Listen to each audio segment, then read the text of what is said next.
I just heard on the radio from, financial experts. 77%. Wow.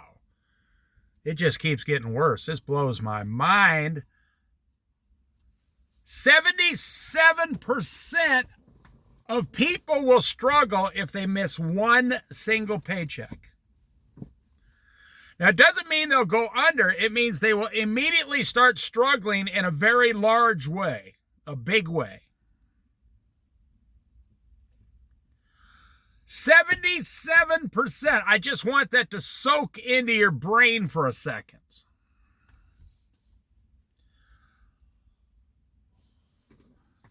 The greatest country in the history of the world. This is the most prosperous economic time in the history of America, really. I mean, an average person can make $70,000 a year just working with no college degree. And 77. I mean, what's it going to be? If we have another Great Recession, is it going to go to like 85%? I'm just trying to get you to really wrap your mind around how mind-blowing that is. So only 23% of Americans are comfortable if they missed a paycheck.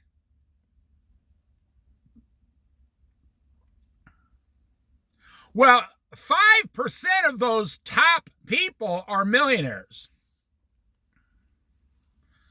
So you got to take them out of the equation.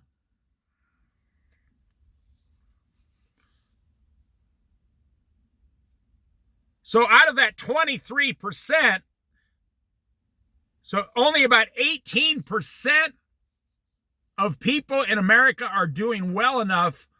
They're not millionaires, but they're doing well enough, and they got a savings account, and they're fine. And if they lost a couple months' pay, they could just go get another job, and they'd still be fine.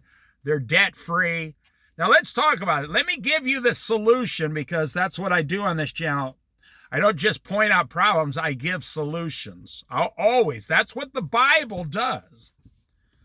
The Bible is about solutions. Jesus Christ is about solutions. The solution is follow Jesus, become debt-free, save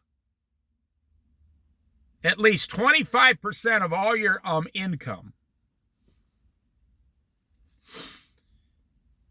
And 99% of your problems will disappear on this earth.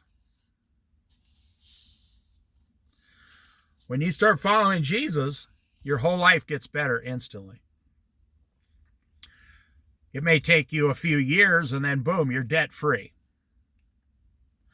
Instead of paying things off, you should just sell everything.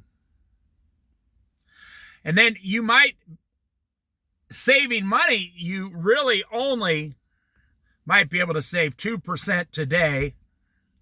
Next year, you save 8%.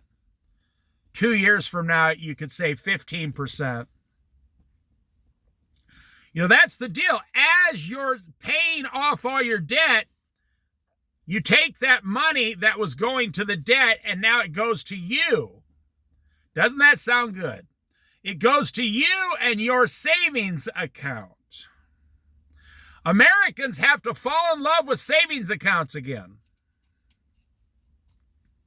And that is not an anti-Christian message. That's a pro-Christian message.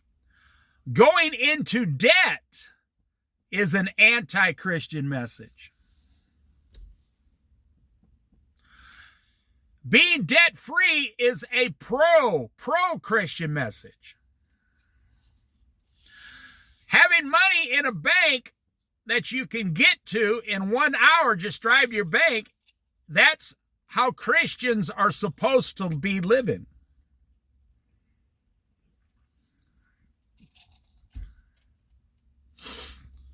Follow Jesus, which means talk to Jesus every day, pray to Jesus every day, and read your Bible 1 hour a day. Let me tell you, friends, you say, well, I don't have time to read my Bible for an hour. No, you sound stupid. You haven't thought this through.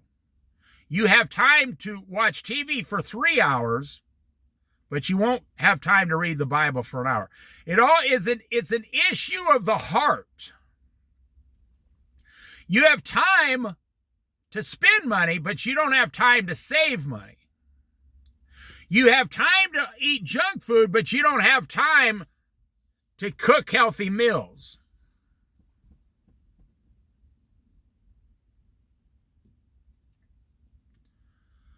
I'm telling you, this has been going on like this since 2008, the Great Recession.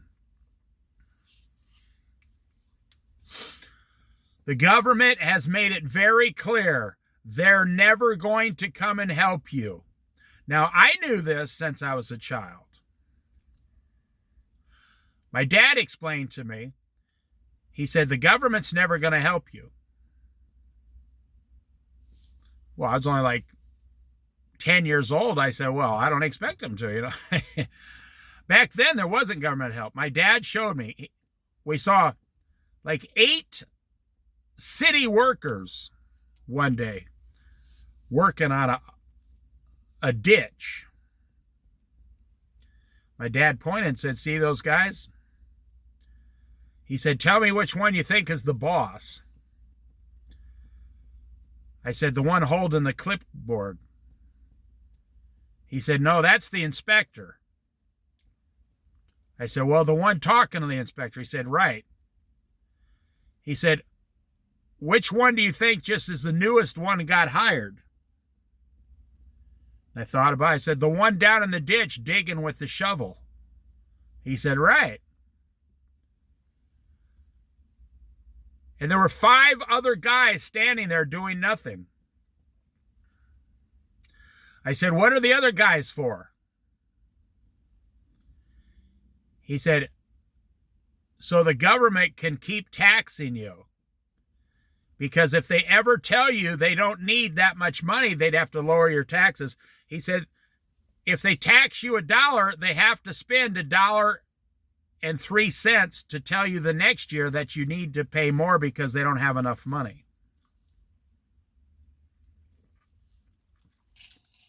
I said, why do they do that?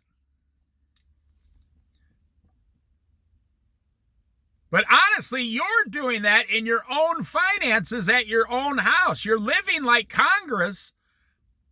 You get your $100,000 a year and you live like Congress. Now, if you make $22 an hour and work 40 to 45 hours a week and your wife does the same, you'll make $100,000 a year and you'll bring home, after insurance and union fees and all this stuff, you'll bring home about $70,000 a year.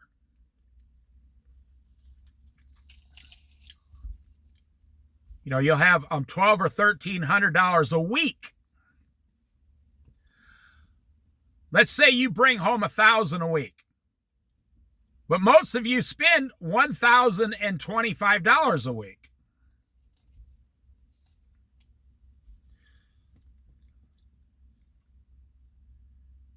My dad explained to me, they don't need 8 guys to dig a ditch and put a water line down there or a sewer line. They don't need 8 guys for that. It's a job creation program. That's what government is, a job creation program. Because the money is free to the government from out of your paychecks. So we go back, this is where we are. 77% of Americans, if you lost one paycheck, would be starting to hurt in a major big way.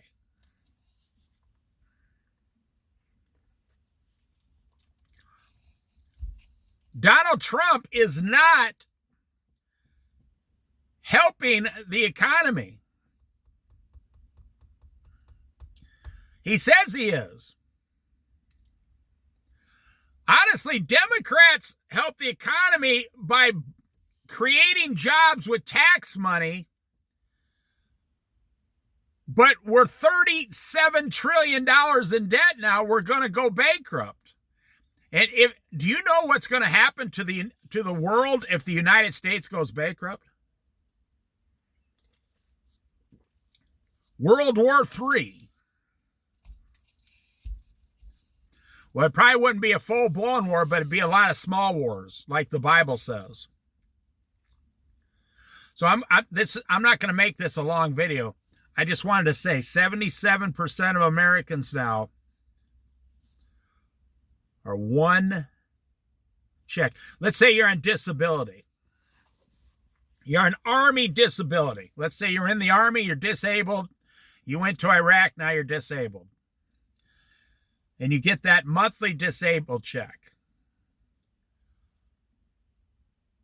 If that check didn't show up next month, what kind of position would you be in?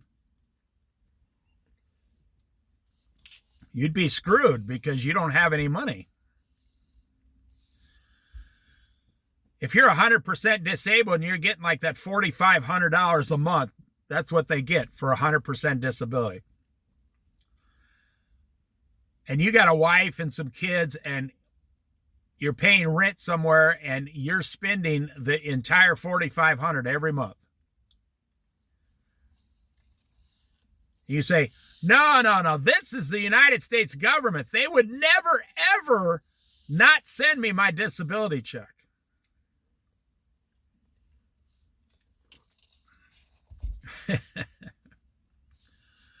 This is the United States government. They would never, ever, ever not send me my SNAP benefits and my food card, my food stamps. Oh, wait a minute. That's what they just did. Well, this is the United States government. They would never not pay my health care. Well, that's what they just did.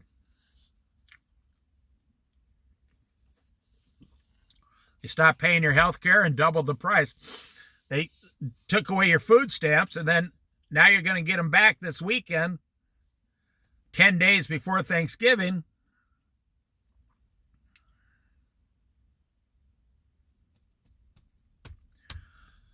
So,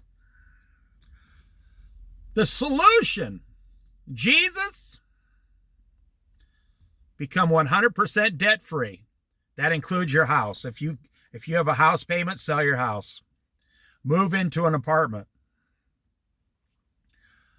Now, I realize very few people will do that unless they're forced. You're only going to change if you're forced. If you don't have enough money in the bank to live for 6 months, you're probably going to suffer in the future here within the next 2 years.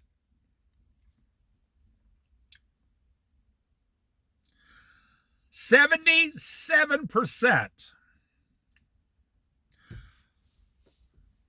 You know, and it doesn't matter who the president is. Under Donald Trump, the first time he was Donald Trump, I remember it went over 50%. It was like 51%. And then under Joe Biden, I remember it went up to like 62%. And now 1 year after Donald Trump, it's 77%.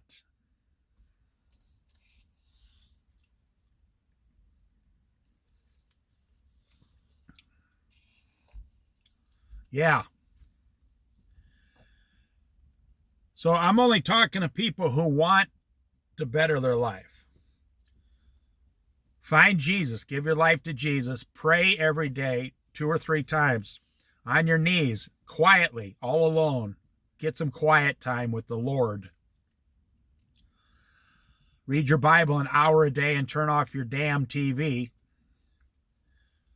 Number 2, become 100% debt-free. I know people, and everyone wants to be in this position. I have friends, and I'm not making this up,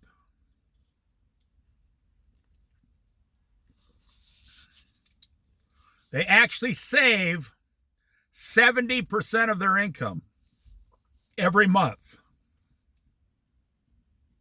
Yeah. They live in an apartment, they live in a trailer, or they bought, I know a guy, a husband and wife, they bought a 2-bedroom condo here about 10 years ago for only $80,000. Or 14 years ago, $80,000. So it's paid off. So their monthly rent is like $250 a month. And they both work full-time as professionals. And they don't have car payments, no credit card payments, nothing. They bring home about over $7,000 a month. And I'm not kidding. Their living expenses are like $1,500 a month. They save $5,500 a month. And they're approaching 60 years old.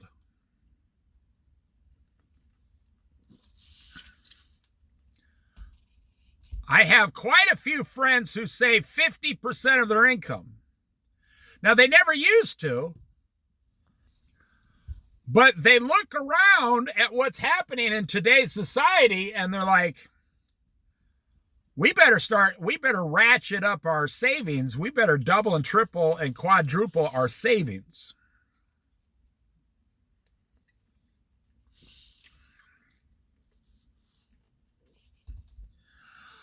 But these people are less than 15% of the people. They're not trying to become millionaires. They're not trying to buy a house. They're not trying to do any, they're just going to work. They get time and a half. They get holiday pay. They get 3 or 4 weeks a year vacation.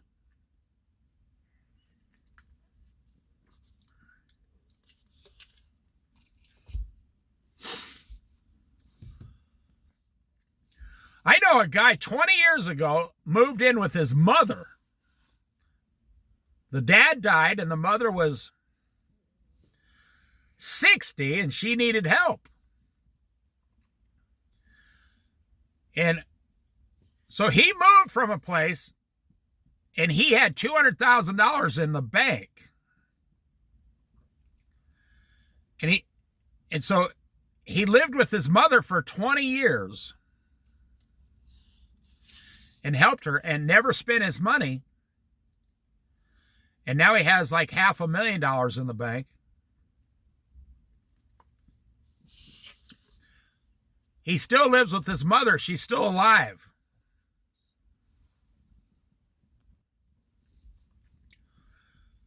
She's over 80 years old and he's still helping her like a good son. And he's single. He's in great shape. He's a nice guy. And his money just sits there. I believe for a while he was getting paid health home care worker. Like in Oregon, that's like $12 an hour, 40 hours a week, or 32 hours a week or something to help your parents like that. So he was living off that money, see? Now he's on Social Security. His mother's has been on Social Security. They live in a small trailer, or a 2-bedroom trailer. He loves his mother. He helped his mother, and he needed a place to live, and he likes living next to the beach. And he just bought his first car in 20 years, which was a $7,000 car for cash. I'm not making this up. But the thing is, he's debt free and has $500,000 cash in the bank. And he's extremely happy. There are people doing it. But apparently, I just found out 77% of Americans are not doing it. It's not the president of the United States is not in control of your finances. Your boss at your job is not in control of your finances.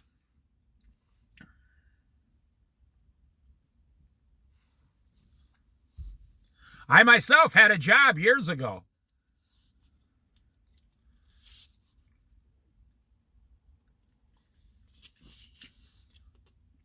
And the boss said, you know, if I don't do something, they were going to fire me.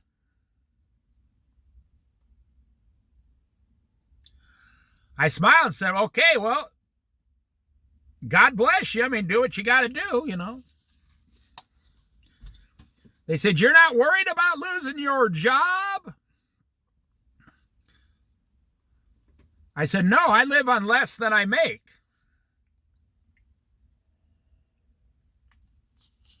And you pay me minimum wage, I'll just go down the street, knock on the door. There's 3 other people I know here. They'll hire me immediately because they know I'm a good worker.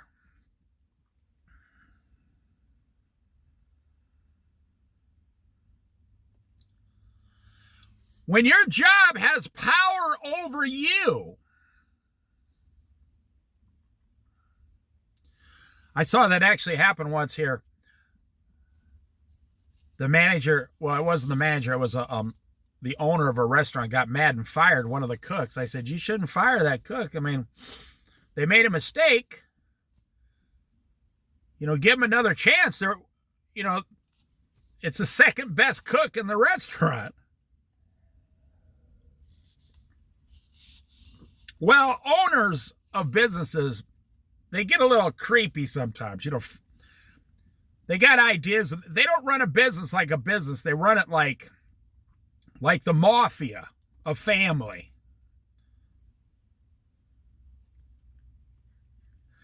And that's how it is. And this guy, they said, you're fired, you know, get out. He says, okay. Takes off his apron.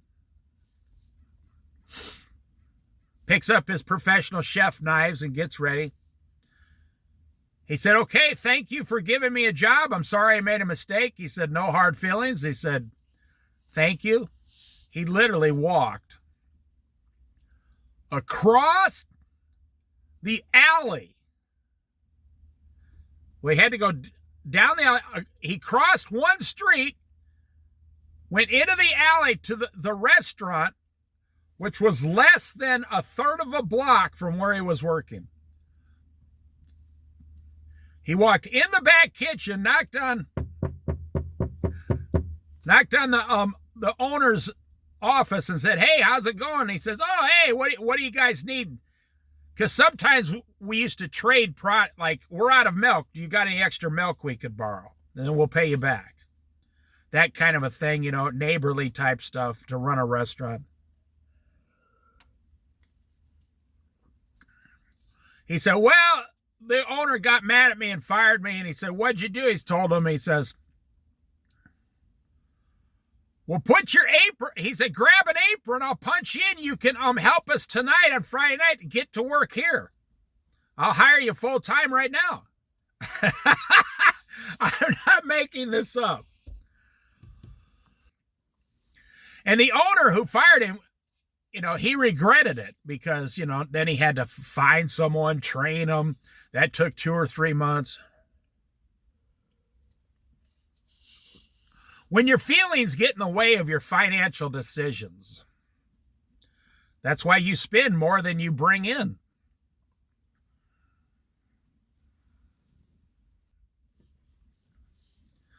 The guy took off his apron. Thanked the guy, never got angry or nothing. Went down the street, down the alley, a third of a block. I mean, it's literally like from where we're cooking in this one restaurant down to where they're cooking over there. It was less than like 120 foot away. He goes down, and they gave him a 75-cent raise. The guy said, "Oh, why pay my cooks better down here? I pay 75 cents more than you were making." He started making $30 a week more. This was 20 years ago.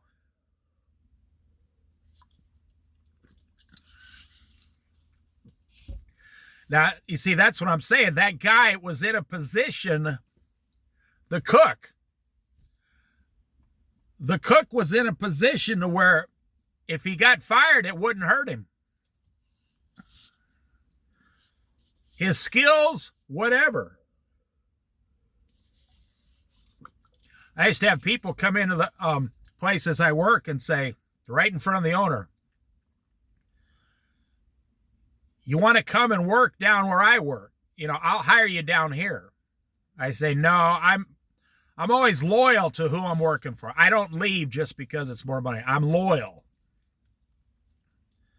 And I'd look at the owner and say, "Well, but if this guy ever fires me, I'll come right down there and get a job."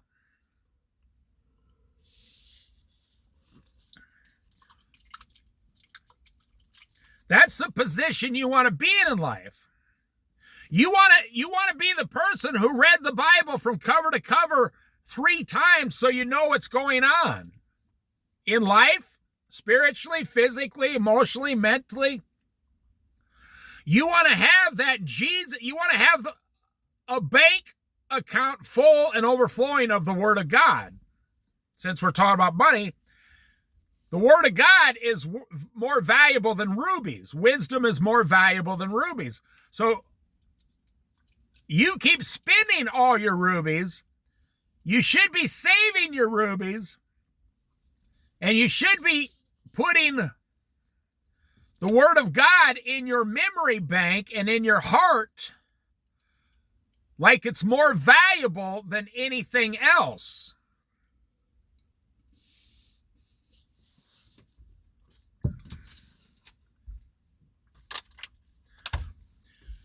Then you pray every day.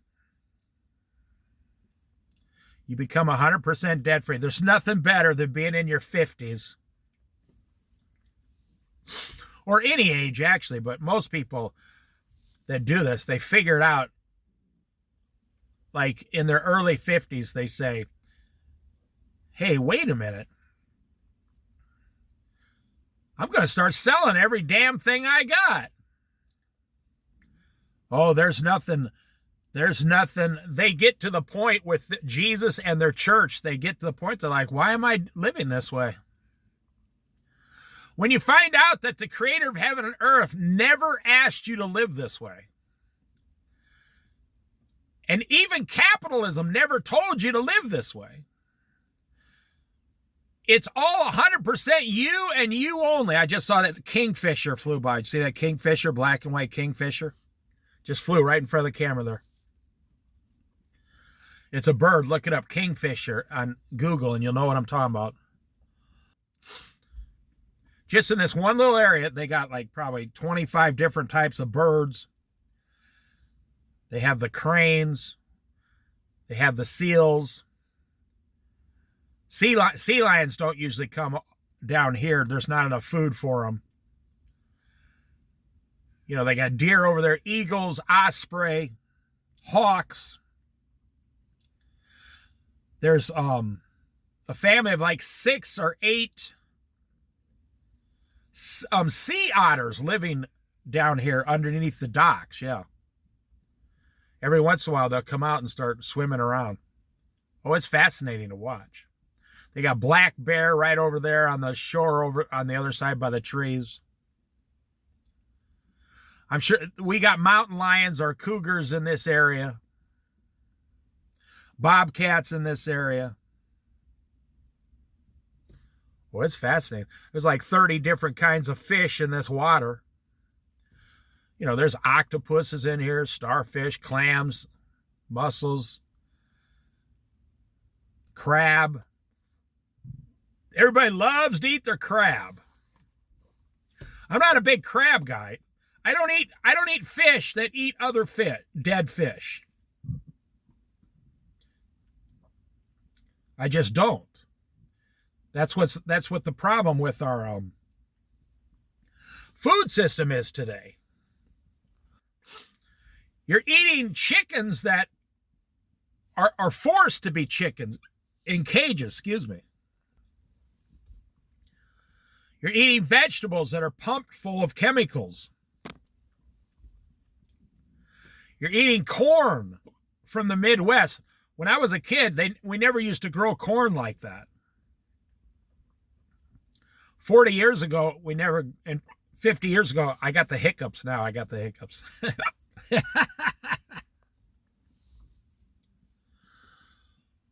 We never used to spray a ton of chemicals in the soil like that just to get rid of the weeds. No. 50 years ago, I used to get jobs. You'd go down the rows with a hoe and get the weeds out by hand.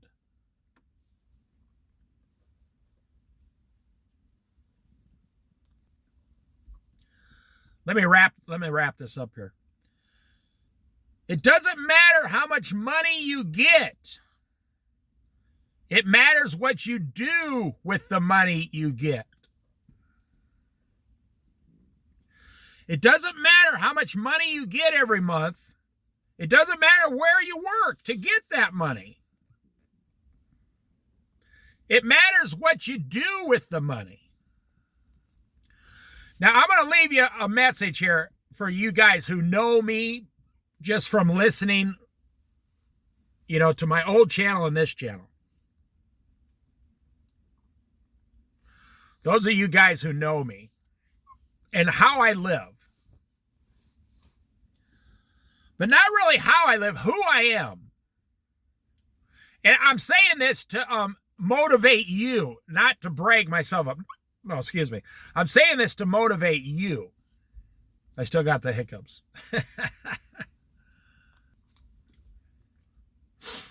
You guys know I don't make that much money.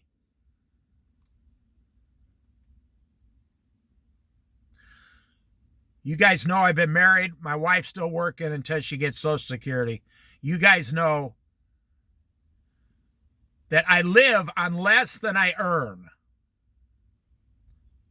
I have for a long time, like decades. I'm not bragging myself up. I'm saying these are the things Jesus taught me to do over my lifetime through trial and error. I've made a lot of mistakes, yeah. I don't think we need to bring them up. I don't need to talk about my mistakes. But if 77% of people lost their paycheck and they're not okay, and 5% on the top end are millionaires, so if you take the other 18% top that's working, but they could survive without one or two paychecks,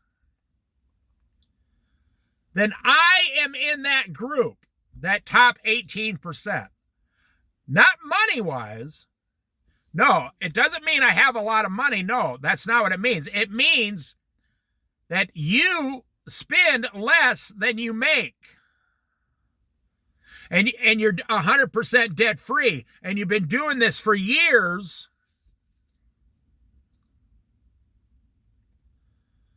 And now you're in a position you don't, you save more than, or you don't spend as what you make, whatever your monthly income is. I don't care if your monthly income's $1,000, $2,000, $3,000, $5,000, $6,000, $7,000. Because I know millionaires. Well, I told you this story before. I know a guy who's got $40 million.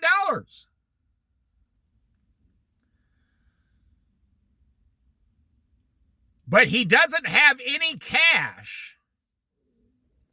He has $40 million in assets. And he has about $4 million in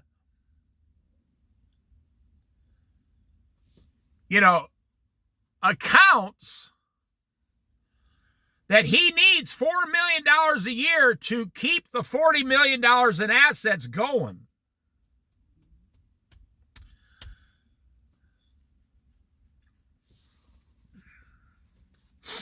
Because a lot of his money is in real estate businesses.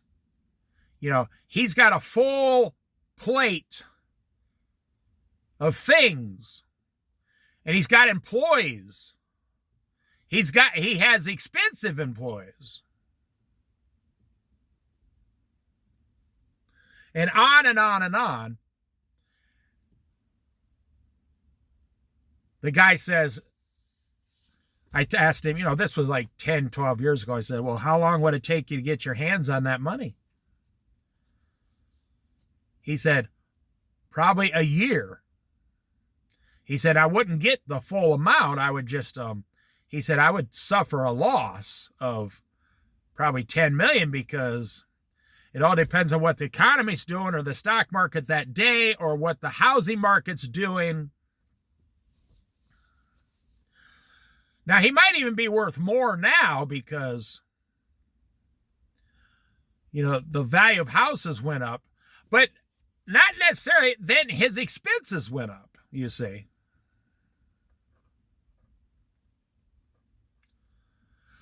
I always say this, there's nothing better than a single guy living in an apartment with like a $500 mountain bike, a $4,000 car that's paid for. He brings home $2,000 a month and saves $500 a month. That's the luckiest guy on earth. Better off. That means he's going to save $6,000 a year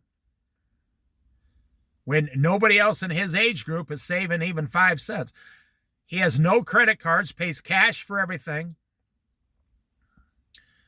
Maybe he's paying $800 a month rent and $700 a month for food and expenses, and he just lets his car sit there mostly. He might drive it once a week. He might drive it out of town once a month. On a fishing trip, he works 40 hours a week. Actually, if he's making $20 an hour, he'd be bringing home $600 a week. So he'd be bringing home $2,400 a month. Let's just call it $2,500. Let's say he puts in 3 hours overtime in a month. That'd give him an extra $100 at $30 an hour. And he's living on $1,500. Let's say he some months he can save $1,000 a month. So instead of saving $6,000 a year, he's saving $9,000 a year. That's the luckiest guy on planet Earth. 23 years old, you save $9,000 a year. You live next to the beach in an apartment. You ride your bike everywhere you go. Make sure you got a couple good paddle locks on it. When I ride my bike, I don't have one lock. I have 2 locks. And I only have a $150 mountain bike. I just don't want someone to take it. This is the luckiest man on earth. So I just thought of something I was going to tell you. I will combine what I was going to, this other video, so I don't have to make it. I'll just tell you. In China now, what's called their Gen Z, like our Gen Z under 25 years old in America. I read this pretty large article comparing the youth of America to the youth of China now. In America, they have student loans, credit card debt. This is before 25 years old. A car payment, and the rent is way too high. So at 25 years old in America, they're screwed already. And I'm not blaming anyone. I'm saying they spent all their money. You say, well, we have to live that way. No, you don't have to live that way, because I just told you how you can live better at $20 an hour.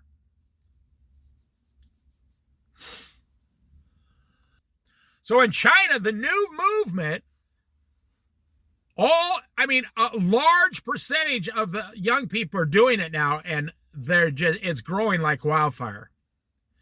In China, it's all about going back to, as a young person, going back to how your grandparents lived. So in China, they had this deal. It's called 996.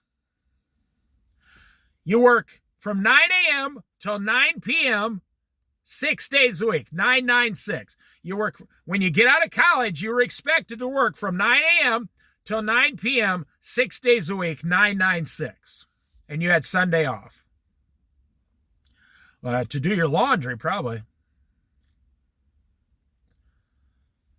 You got up at 7, you went to work at 9, you got off at 9, you went to bed at 11, and you got back up at 7. You did this 6 days a week.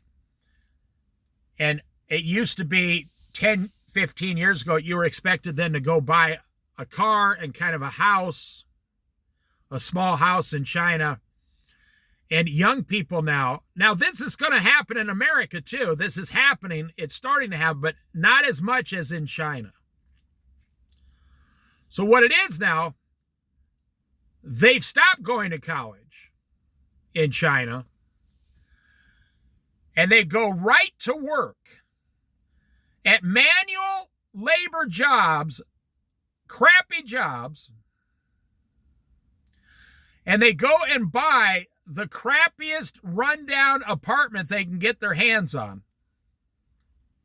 And no car. They might have a bicycle, or if they have to go to the next city, they get on the train. They have a much better travel train system over there. So they're moving out of the cities like an hour or 2 hours away to the smaller communities. And I was reading about this one guy's 27 years old. He's been doing this since he's 20 in China. And he sets up his apartment where he's got like 4 different jobs inside his apartment online. And he only makes about $25,000 a year, equivalent to American money, $25,000. And the guy's 27 years old, and he has $200,000 in the bank. No debt. And he says he only works 9 hours a day instead of 12. But he has $200,000 in the bank. This other girl, she said she has 3 college degrees, which her parents paid for. But instead of staying in the city, she said, we can't get a job in the field that we have our degrees. That's like in America. We told them to go to school for 4 years, 6 years. They get out and we say, sorry, we can't give you a job now. So these people, this one lady, she saved up like $20,000 while going to college. That's the difference over there. It's kind of like Americans used to do in the 1960s and 70s here. When my wife went to college in the early 80s, she had 3 jobs. They were all part-time jobs, but she had 3 jobs while going to school full-time for 4 years.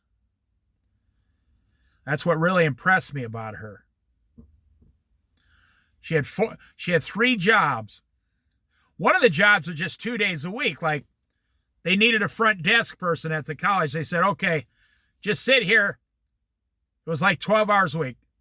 On Saturday, 6 hours. On Sunday, 6 hours. And then, anybody comes in, asks questions.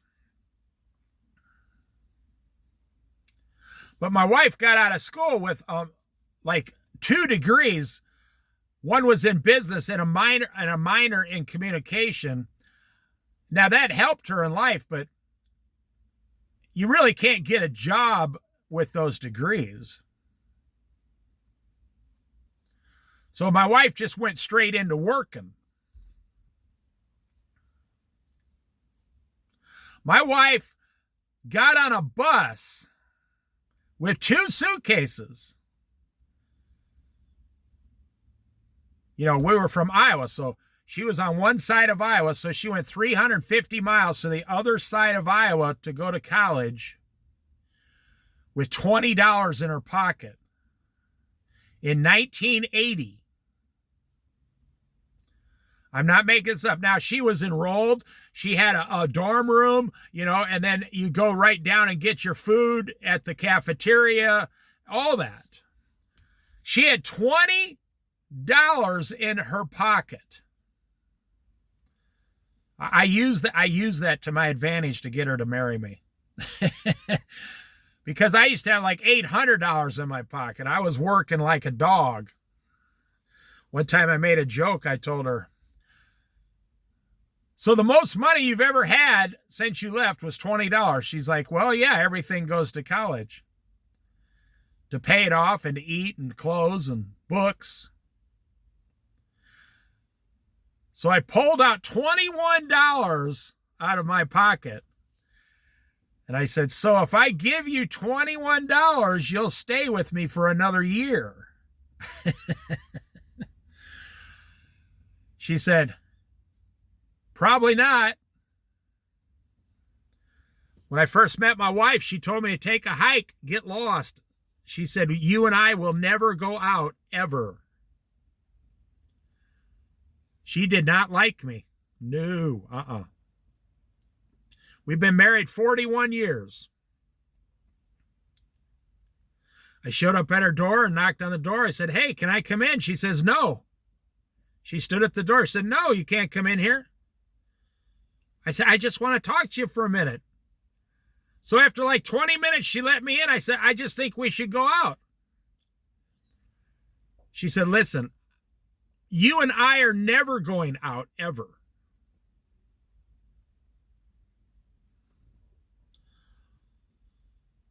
And I said, like the Jim Carrey Dumb and Dumber, I said, so what you're telling me is there's a chance.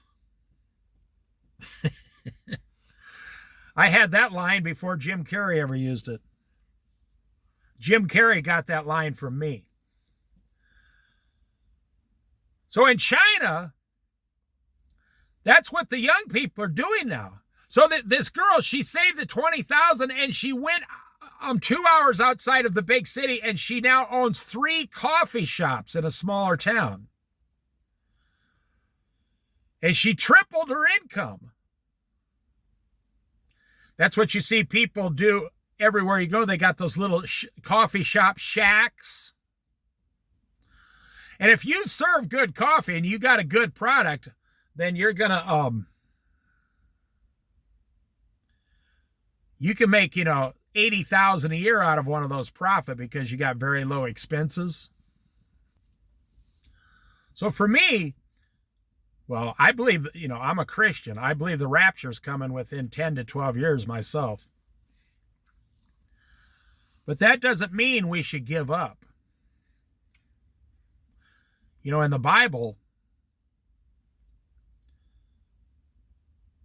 as soon as it's called the way, the W-A-Y, the Christians they weren't really called Christian Church or Baptists or, Lutherans or whatever.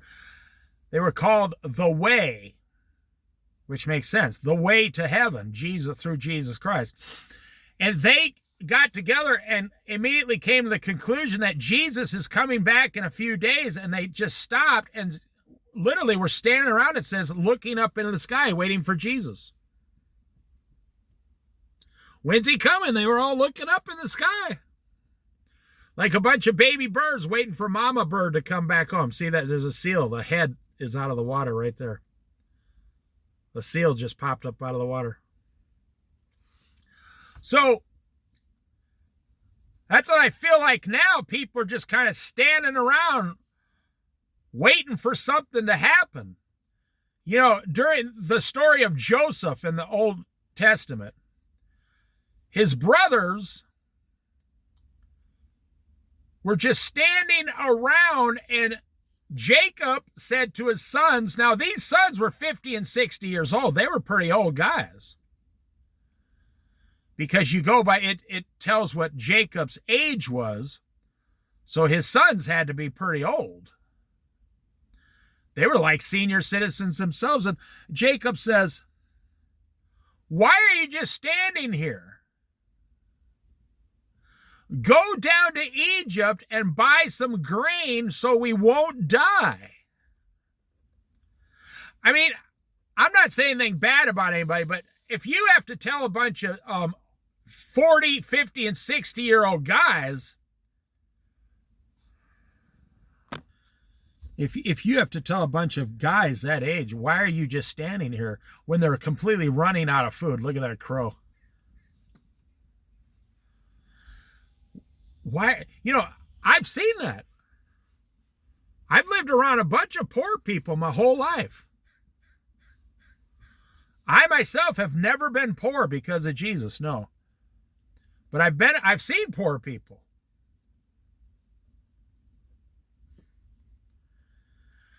And they just kind of stand around waiting for something to happen. Oh, I can't tell you how many friends I've had. I say, why don't you go get a job? They say, you know, right now I can't, I'm like, you're a lazy slugger, just like the Bible says.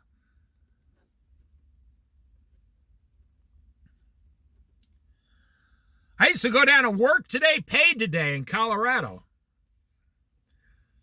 just to get extra money. I already had a job. I was just going to get extra money. And I'd go down there like once a month. Oh, it was an interesting place. The whole place was full of two types of people. The guy says, there's two types of people here. Those who want, because back then, you know, minimum wage and after taxes and everything, and you went to work for 8 hours, you only got like $45. He goes, there's two types of people that come in here. He said, those who want the $40, but they don't want to do anything. They just stand around all day. And those who want the $40 and you want to work. He says, which one are you? I said, I'm that one. I'm the worker one. He goes, okay, fill out the paperwork. I got a job for you to go to right now.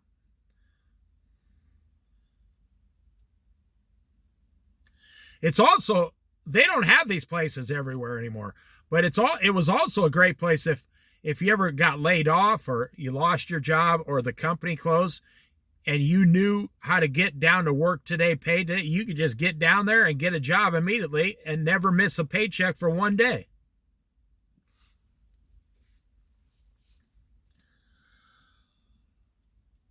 Well, I think I have thoroughly beat this topic into the ground today.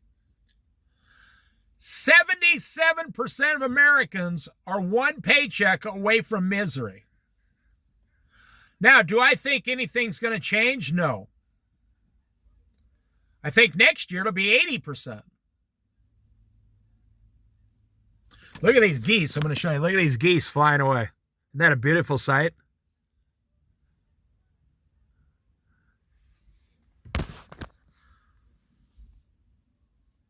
Now, if you were reading about Russia, China, the Philippines, South America, Europe, Germany, Ireland, if you were reading about 77% of their citizens are one paycheck away from misery, you would think, man, they got a lot of problems over in that other country.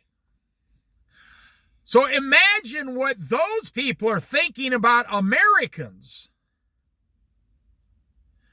They always hear Americans complaining. I don't have enough free food. I don't have enough free health care. I don't have enough free transportation. I don't have enough free housing. And then 77% of the people that work are one paycheck away from misery. And we only have an employment rate in America. Only about 50% of Americans are actually employed now. Because there's 350 million people. There's 70 or 80 million children. So it goes down to 270 million. Only about 130 or 40 million people actually have jobs out of 270 million. If you were reading this about another country, you think that country was about to collapse. You know, let me give you a trick you can do. I learned this a long time ago from someone. He said, pretend you are your neighbor. Now, I was a young man in my early 20s, and this guy was a millionaire. I said, okay. He said, go over to your neighbor's house. I said, okay. He said, look back at your life over back at your house. What do you see? Pretend that you are your neighbor. What do you see? He said, because we tend to look at ourselves emotionally. And when you have all these problems, you don't see them as problems. You just see them as part of your life. You know, you're emotional about everything. Or some people, they have a problem and they hang on to it like they're hanging on to a life raft. They hang on to their problem for years and years and years, not realizing they can just open their hands and let it go. And I said, wow, that's amazing. So he said, when you look over at your neighbor's house and you see, you know, he's one paycheck away from destruction. He owes $300,000 on his house, $30,000 on credit cards. His wife owns $38,000 on her car, and he owes $25,000 on his, you know, used truck still. What would you think? And I'd say, well, I'm about to lose those neighbors and get new neighbors because they're about to file bankruptcy. He said, right, so instead of looking at your neighbor, and this is what the Bible talks about, instead of looking at your neighbor, look at yourself. Are you having the same problems as your neighbor? You know, in other words, like you say, I can't believe my neighbor owes $400,000 on that house, and then you still owe $350,000 on your house. You know what Jesus said? Why do you look at the speck, you know, the speck of dust in your neighbor's eye when you should first look at the plank in your own eye and take it out? You know, don't look at what your neighbor's doing. What are you doing, says Jesus? Do you have the same problems, but you just don't see them? You know, like the guy at the wall, he was beating his chest at the Wailing Wall, the prayer wall in Jerusalem. And Jesus was telling his disciples, that guy was beating his chest saying, I'm not worthy. I'm not even worthy to be called your son. You know, he was praying to God, I'm not even worthy. And the guy next to him was praying silently, but Jesus can hear your thoughts. And that guy was praying, oh Lord, thank you for that. I'm not like this guy here who's beating his chest. Thank you, God, for not making me like that guy there who's got all these sinful problems. And the guy said, for I am good. I fast 2 days a week. I give money to the church. I do all kinds of good works. I'm not like this filthy sinner over here. And Jesus said to his disciples, I tell you to teach them something. I tell you the truth, the man beating his chest was justified in front of God, and the other one wasn't. And that's what, on Judgment Day, the guy who was beating his chest saying, I'm not worthy, he's going to be saved because he's a believer. And the other one who thought he was doing the good works was never a believer, and he will not be saved. He really wasn't a believer. Well, let me wrap this up. You don't have to be in the 77% like everyone else, one paycheck away from total destruction. Let me tell you, you don't have to be there. Now, I remember, I'm old enough to remember Richard Nixon. And we were still on the gold standard. Never even went on the dollar standard. We used to, the country was on the gold standard. And I remember the big, huge, our country's been going down financially ever since then, to be honest. Right now, gold is supposed to be about $10,000 an ounce, and silver is supposed to be about $200 an ounce. But because we went off that standard, now we use dollars and oil. You want to know where all the money is in the world? It's in dollars and oil. That's right. The guy who has all the oil, like in Saudi Arabia, that's why you can't get rid of Iran. Iran's like the third, fourth, or I don't know what is, the fifth largest oil-producing nation in the world. And as long as we're always in need of this constant oil, I'm driving this car. I need oil to drive the car. I need oil to make the tires. They put oil in making the dashboard. They put oil in all the hoses and belts. Anything that's got a rubber part has oil in it. Oh, yeah, they use oil for everything. The seals around the windows, the wiper blades have a certain percentage of oil in them.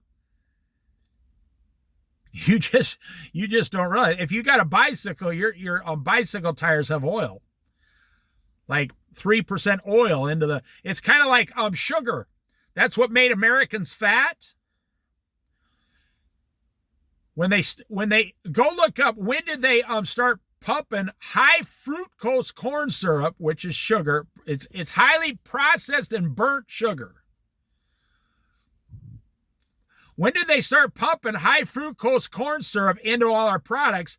It really was in about the late 80s and early 90s when it started going mass, and over the last 30 years, look. Every product you use has oil in it. Every product you eat has high fructose corn syrup and salt in it, and it made you fat.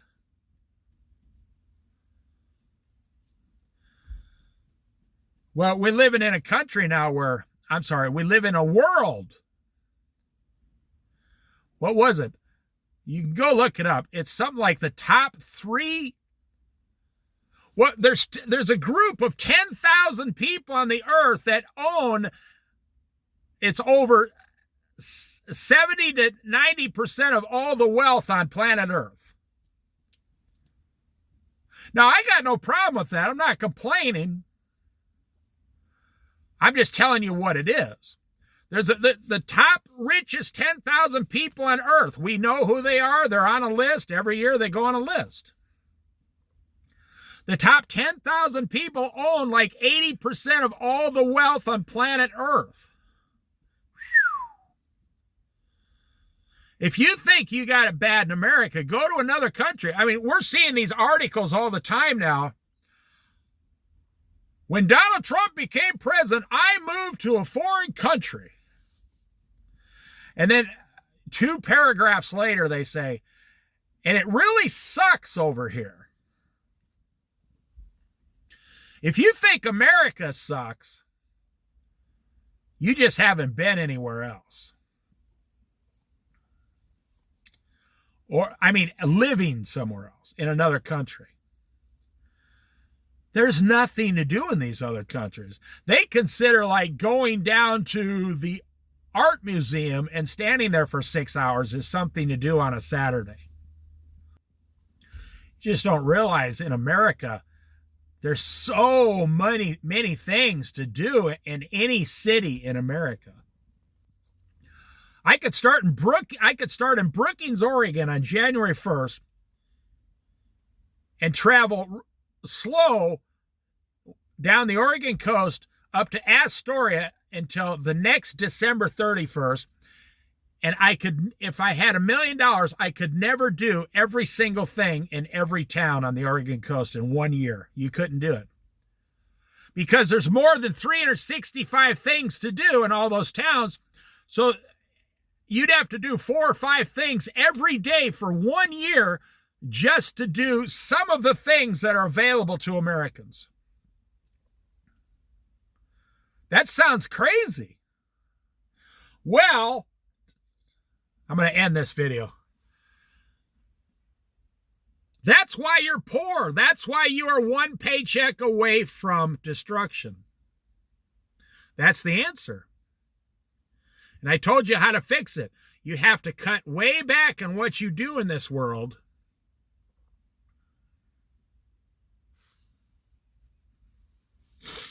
And you have to be happy with less. And really, you have to get to a point in your life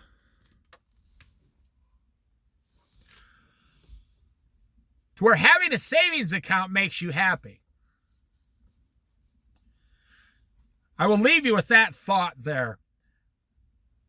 Every person I knew throughout my 63 years on this planet, having money in the bank made them happy and content and joyful. It made them more happy to have a savings account than it did to spend the money. My grandparents were that way. My parents never saved anything. My parents were not savers. No, my parents were middle class, and they just pretty much spent whatever they made. I remember I told you this story before. When I was a kid, we were going to an amusement park, and for a year, I had saved like $83. This was 1972. I was 10 years old. My parents, we were going up there for 3 or 4 days. They only had a $100 bill with them for the full 4 days. And I was 10 years old. I'd saved $83 from working and chores and allowance and birthday money, and I saved it in a year. I remember once when I was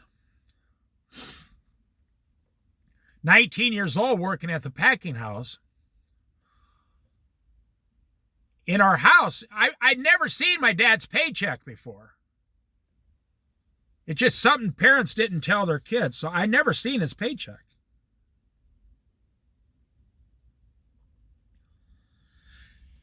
And there was an actual check on the dining room table, and I was like, it was a piece of paper. I thought my mom had left me a note.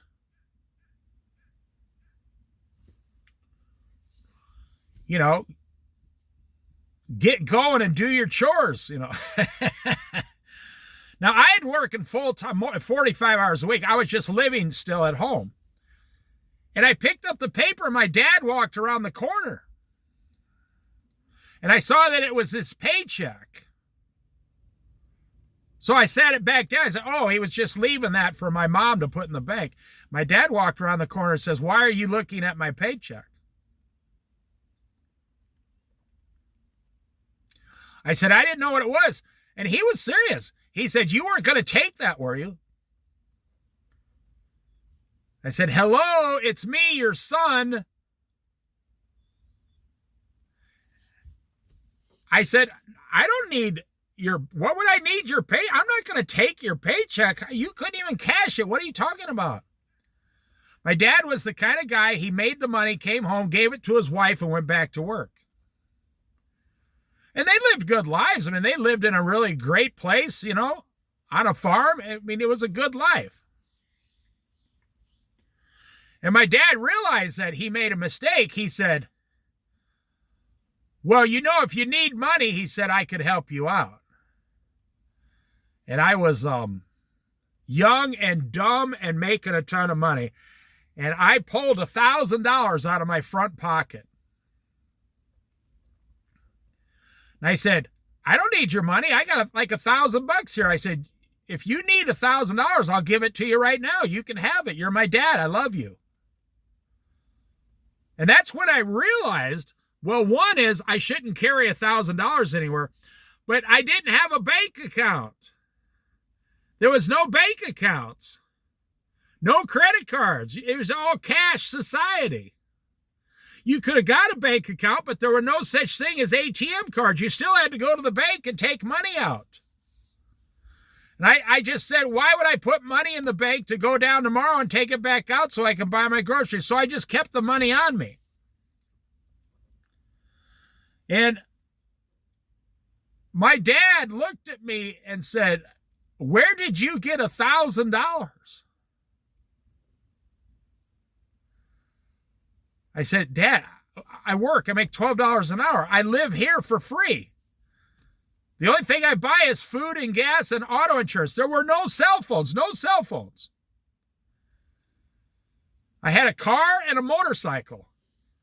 Paid cash for both of them. The car was $600. The motorcycle was $1,000. It was a really nice motorcycle.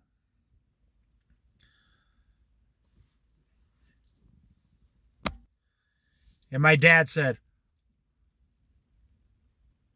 are you bragging that you, I said, Dad, you're taking this too far. Maybe you're not awake yet. You know, it was Sunday morning. I said, I'm telling you, you can have the money. I'll get another $400 in 5 days. I'm fine. And I realized that I carried too much money, and I realized what my dad made. And it was the first time I really put it together that, you know, they were just living paycheck to paycheck. Like 77% of the people today. That's why I'm telling you this story. But back then, you didn't lose your job. You kept a job for 20 or 30 years. It wasn't like in today's society where people switch jobs every 3 or 4 years. My dad said, okay, well, he says, maybe I should charging you rent. I said, well, that's not up to you. I said, Mom's in charge, not you. And he started laughing. He goes, yeah, your mother would never charge you rent. He said, because you're spoiled. I said, anytime you need money, just ask me. I'll just give it to you. I mean, it doesn't mean anything. I mean, my dad means more to me than money, obviously. But that's not the way it is today. We've used money to completely separate ourselves in this world. We got the haves and the have-nots. But I'm telling you, you don't have to be in that 77% range like everybody else. Go look it up. Ask Google, how many people have $5,000 in the savings account? You know, it's only like 25% of Americans. Not a net worth of $5,000. No, they got a net worth in like a 401k or an equity in their house, but they can't get their 401k till they're 60, and they can't sell their house, so the equity's no good to them anyway.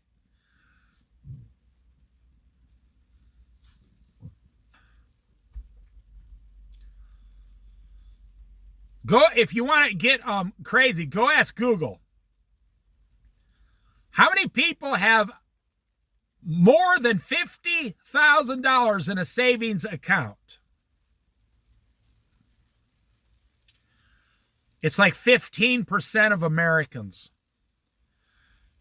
Now, which is crazy. I only bring this up because I know 18-year-olds who have $50,000. I read an article about a 16-year-old who started an online business. He makes $1 million a year.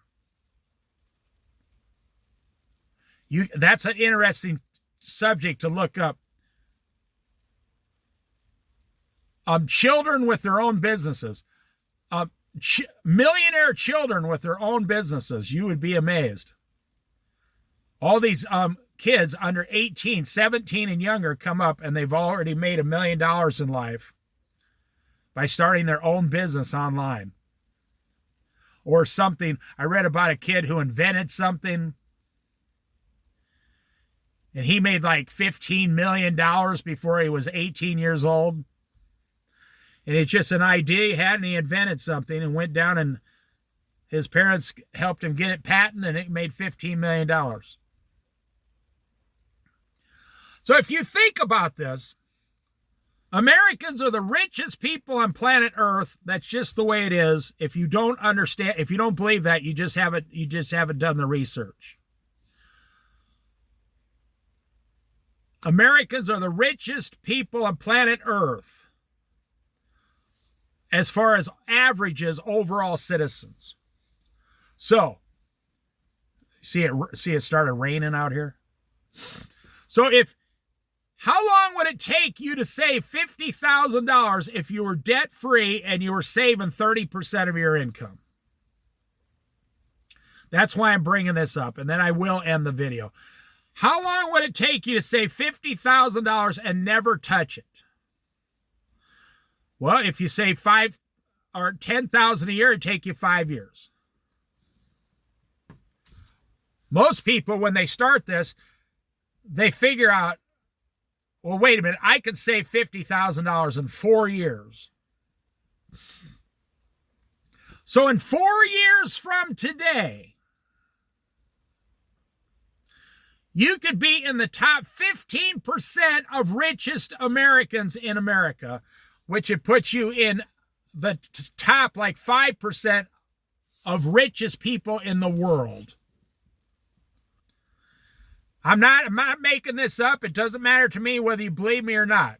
If you have $50,000 cash in a savings account, FDIC insured, you're only getting about 1% interest. That's fine. If you have $50,000 and you're 100% debt free, and you have a job where you're adding to the savings account, you are in the top 10% richest people on planet Earth. You just don't believe it. Never in the it used to be you had to get $1 million to become rich. You had to have $1 million 40 years ago. It was like, $6 million today. That was a lot of money back then. Because my dad knew one guy who was a millionaire. And he gave me a stamp collection.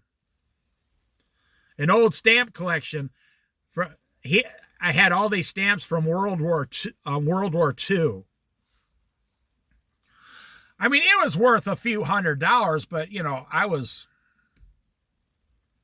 7 years old when he gave me this stamp collection, or 8 years old. So, he said, don't ever sell it till you get older.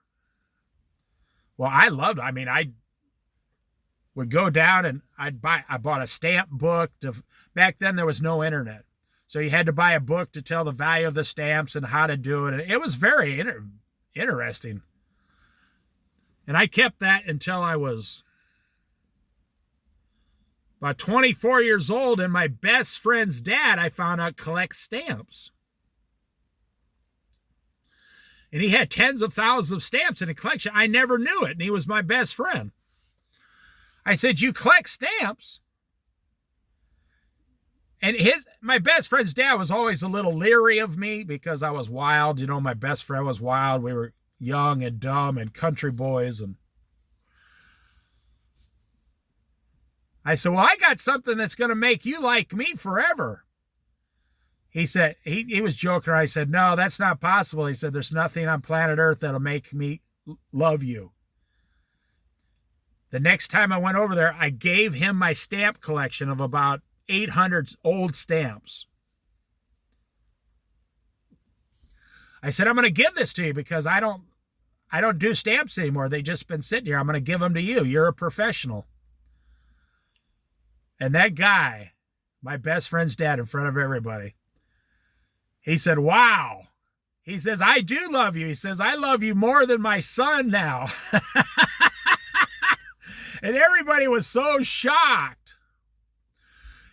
And he asked me for a month, are you sure you want to give this to me? He says, I've been going through these stamps and they're worth like a few $100s.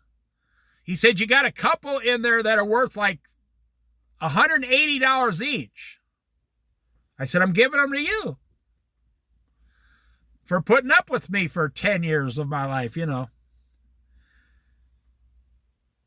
And man, my best friend was like, he said, that was the slickest move I've ever seen. He says, my dad will always love you. You're my dad's best friend now. He always talks about how great you are. He went from he didn't even really like me to now I'm the greatest thing next to sliced bread. So I'm saying a teenager can save $50,000. An old person, before they die, can live on less than Social Security and save $50,000. It's a number. 50,000 is a number that's possible for anybody to save over 5, 6, 7 years. Now, here's the goal. You follow Jesus for 5 years. You become 100% debt-free for 5 years. You save $50,000 in the next 5 years. You read your Bible every day for 5 years, or 6 days a week for an hour a day. You exercise 6 days a week for 5 years. You eat healthy for 5 years straight and lose 30 or 40 pounds and work out over 5 years. And then you will be in the top 10 or 15% of wealthiest people on planet Earth. Now, on one side, that's really sad. But we live in a fallen world, and I'm not surprised, you know, that's the way it is. In a fallen, sinful world, that's the way it is. You know, dog eat dog is what they're saying. You know, we're all a bunch of dogs eating each other to get more biscuits than the other guy. But the good news is we've never seen a time on planet Earth to where you could be in the top wealthiest people on planet Earth with a very small amount of money. And then what are the benefits? Well, you strengthen your relationship with Jesus. You know the Bible. You read the Bible 5 times from cover to cover, once a year, all the way through. You're in good shape. When you go to your doctor's office, you lost 40 pounds. You're working out. You got muscles. You can walk 10 miles if you had to. You can ride a bicycle 20 miles if you had to. You got a food pantry stock. You got 50,000 in the bank. You're in the top 15% richest people on planet Earth. If you don't believe that, you just have no idea how poor people are in other countries. Like Russia and Ukraine, they're killing hundreds of people there every week, and nobody's even talking about it. Have you seen, what Israel did to Gaza? I'm taking sides here. I'm a Christian.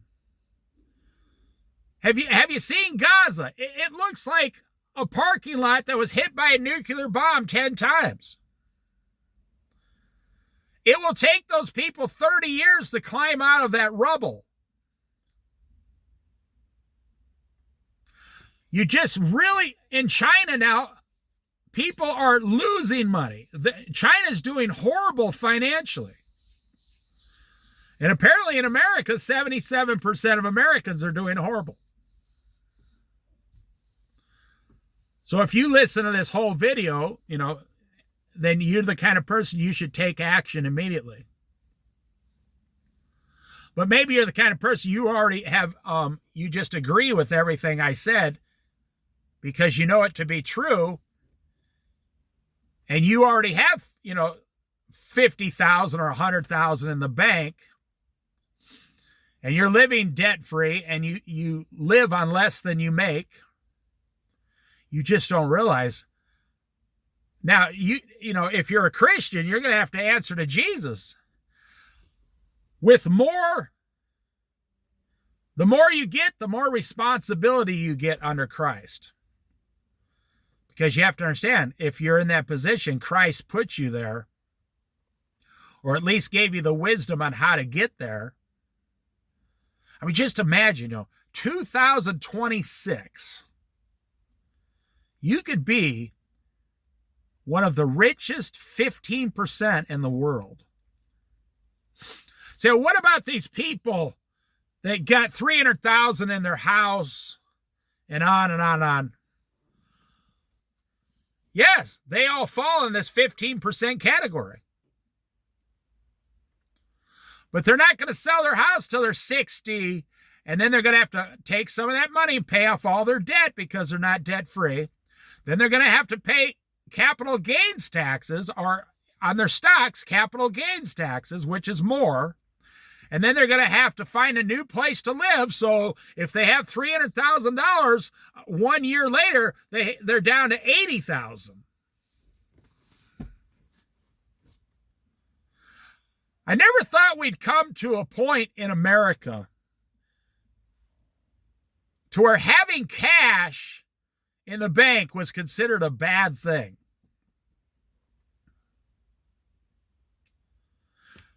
The Bible teaches you about finances. The Bible's the greatest financial educator, the greatest financial tool in the history of man. The Bible talks about money more than any other subject, because God knows money is going to destroy this world, so he wants to give you the tools, the wisdom on how to handle the money. Because God was the one who created money, believe it or not, with gold and silver and cinnamon and spices and olive oil. That was money back then. The Bible says very clearly, in a wise man's house are many good things. Gold, silver, spices, cinnamons. I mean, how many of you have, what considered wise wealth in your food pantry? Say, well, only about 20% of Americans, like 15 to 20%. That's what I'm saying. Even have backup food. 80% of Americans don't even cook anymore. They run to the grocery store deli and grab something and go home. If you think of having extra food in your house as valuable, if you think of having wisdom from the Bible as valuable, if you think of having forgiveness and peace with your neighbor as a thing of value, if you train yourself, a used car 100% paid is more valuable than a new car that I still owe $30,000 on. Because now, instead of making those payments to the car company, I can put that $30,000 in the bank on top of my $50,000 in the next 6 years. Having a good relationship with your wife and children in the Bible is a thing of value. We think only having a $100 bill in our pocket is a thing of value. It's funny, I used to go around when I was 18 with $1,000 in my pocket. Because, I said I was young and dumb, right? Today, I might have $12 in my pocket. I don't keep money on me because I'm older. I don't need it. I've learned to live without that money in my pocket because I live a life of simplicity. I've never had a house payment. I've never had a car payment my entire life.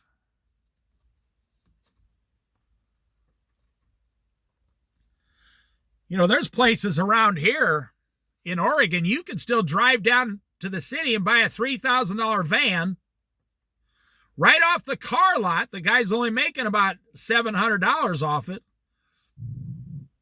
And you can buy a $3,000 van. It's got 150 or 60,000 miles on it. You can bring it home. You can drive it for 5 years.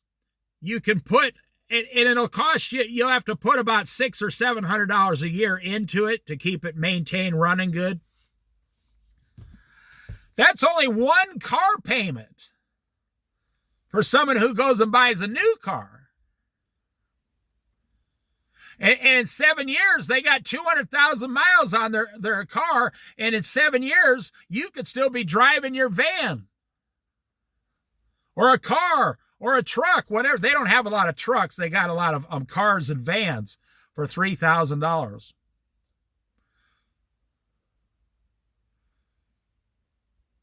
And if you bring it home and you put a little money into it, the thing's going to last you 60,000 miles. Well, if you only drive 10,000 miles a year around town and in a few places, you're going to have, it's going to last you 6 years. And if you get in this mode to where you're saving 5, 6, 7, 10, 12, 15,000 a year, you're always going to be financially ahead of the game. I mean, you know, I look at this stuff every so often, or quite a bit, maybe not every day, but like today, I could take people to a place you could buy 3 good running automobiles, tax, title, license, everything out the door, have a tow truck show up and drive them to your house and put them in your driveway for under $10,000 for all 3 of them.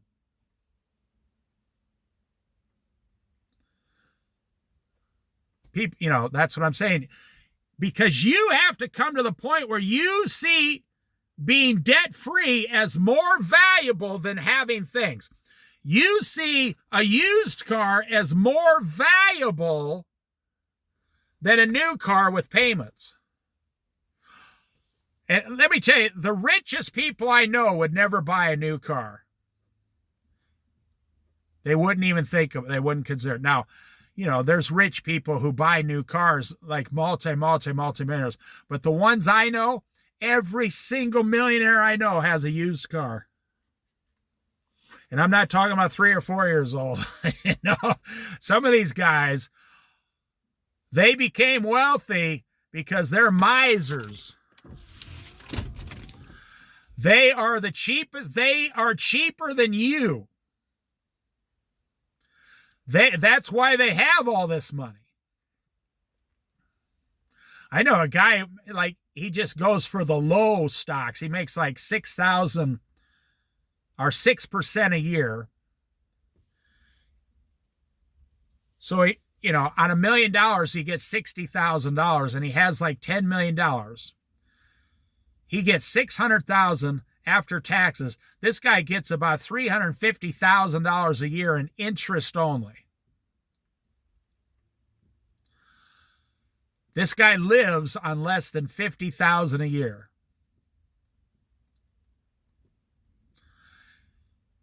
Why? Because that's how he lives now. He's to the point, he's in his 80s. He's like, oh, there's nothing else I ever need. This guy has been driving the same car for 30 years, and he never bought it new. He's been driving the same car for 30 years, and he walks about 4 miles a day. I think he's just like 82 years old. He's worth $10 million. He gets $350,000 a year at interest in some investments. And he lives on like less than $50,000 a year because he doesn't desire. I'm saying he comes to the point in his life 20 years ago, he doesn't desire anything anymore. You know, some of the people I see that become the richest, they do it after they're 60 years old. You know, that happened to Kentucky Fried Chicken, Colonel Sanders. That guy was a complete and total failure for a long time. And when he got 60 years old, he invented the Kentucky Fried Chicken. Well, then they bought him out for $1 million. You know, he actually died kind of a poor man, but he never became successful until he was over 60. But I made a video on this channel. You can look it up on my money playlist about retired people who make like $7,000 a year. Because, you know, when you're like 68, you get full Social Security. Your wife gets full Social Security. So there's, say, $3,500 a month. Your wife goes out and makes $1,500 a month working, and you're making, let's say, $1,500 a month. There. Just working part-time. You make $7,000 a month. And you live on about $3,500 a month, and they don't touch their Social Security checks. They save $3,500 every single month. Now, they're like 68 years old and they're both still working, but they only work like 25 to 28 hours a week. They don't get the deduction penalty because they're at the max age for Social Security. So they get their Social Security, both of them. They both work about 28 hours. All of that combined is $7,000.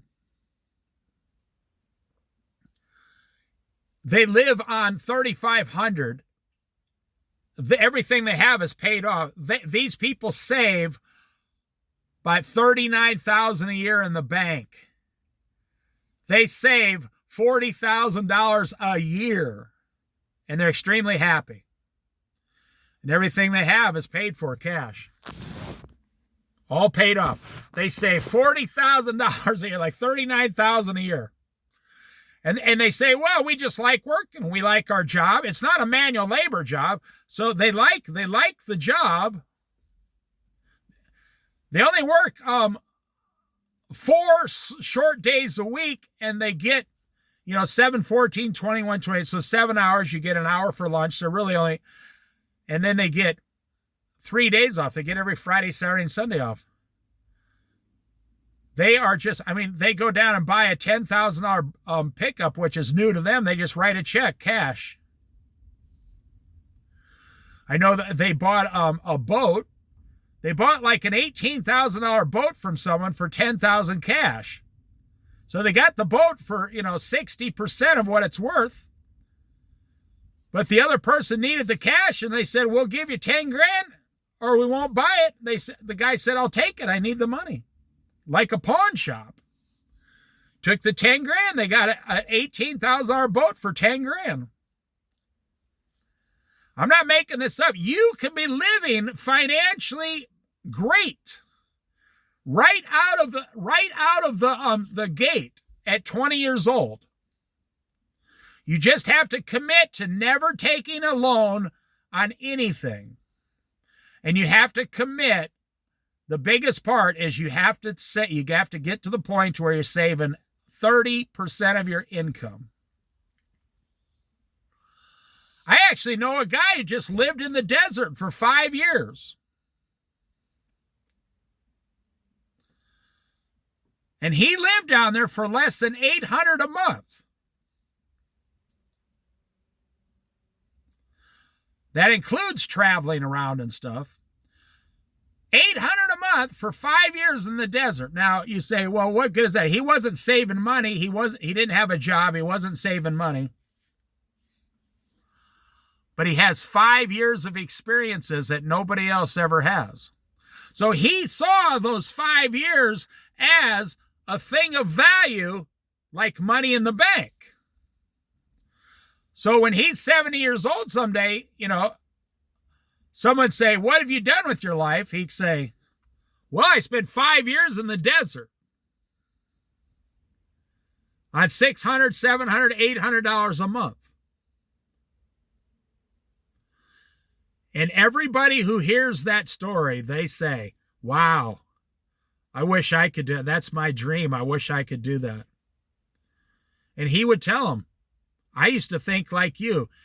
But after you do it, anyone could do it. You find out anyone could do it anytime they want to do it. Anyone. You just have to believe. But most people don't believe until they see it personally. They have to personally see. And once they do it, kind of like doubting Thomas, he never believed Jesus was alive until Jesus showed up and showed him the holes in his hand, said, put your finger through these holes. Look, it's me. And Thomas said, oh, I believe, I believe, I believe. I now believe. I've seen it, I believe it. Jesus said, you believe because you have now seen. Blessed are those who have not seen and yet still believe.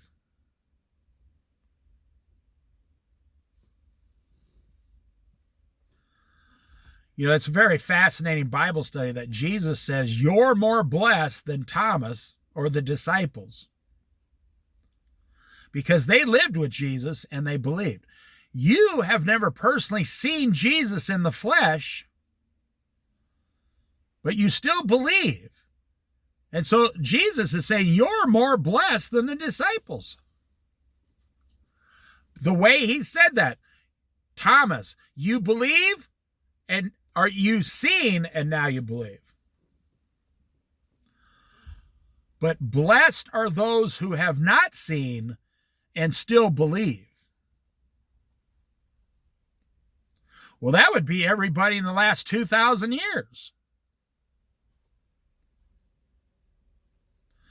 You have not physically seen Jesus show up in the flesh and sit down and talk with you and have dinner with you, but you still believe in Jesus. And you still became saved, even though you've never physically seen him. That's the power of God, the Holy Spirit. I'm going to say this one last thing. I know I keep saying that I'll end the video, but you guys know I keep coming up with some cool stories I think of. I see suffering in the world.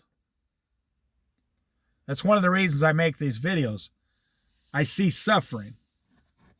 Lots and lots of suffering on planet Earth, especially in the United States. I see suffering, suffering, suffering. And I see it's going to get worse and worse and worse. And I have learned you don't need to be in that kind of suffering. You put yourself there. You're suffering because of your own hand. You're not suffering by the hand of God. You're not suffering because you did anything illegal. You're not suffering because of your health. The average person is suffering because of their finances. And you're not suffering because you don't make enough. People in other countries make $4 an hour. In Mexico, they make $5 an hour if they're lucky.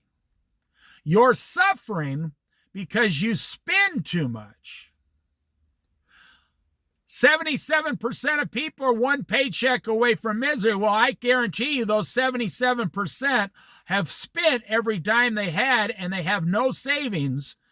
That's why they're in this position. When you go down and say, I'm going to buy a $450,000 house that I can't afford. I'm going to buy a $70,000 truck that I can't afford. I'm going to buy a $48,000 car for my wife that I can't afford. I can only afford them on payments over long periods of time. I'm going to put this on my credit card, my food, my groceries on my credit card because I can't afford it right now. And I'm going to carry that debt for 3 years on that credit card. Over long periods of time, you're paying all this interest. And now, not only are you getting rid of your money, your hard-earned money, you have to pay 25% interest to somebody else. You have to pay rich people for the pleasure of your poverty. Think about it. I'll leave you with that. You have to pay rich people interest payments for the pleasure of you being poor. Don't you want to change? Don't you want to start changing? Just get angry and say, I'm going to change right now. I'm never going to go back to that again. Like I said, I know people who make $12,000 a month. They each make $6,000 a month. That's not that much. They're professionals, like at a hospital, husband and wife. They make $12,000 a month, and they're broke. Oh, they both got nice cars. They both work 12 hours a day. They both got a nice house that they never go to because they're always at work.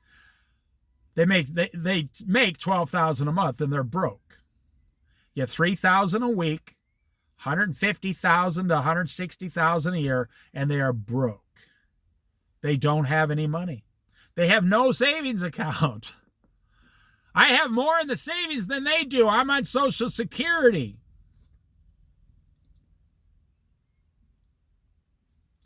Think about it.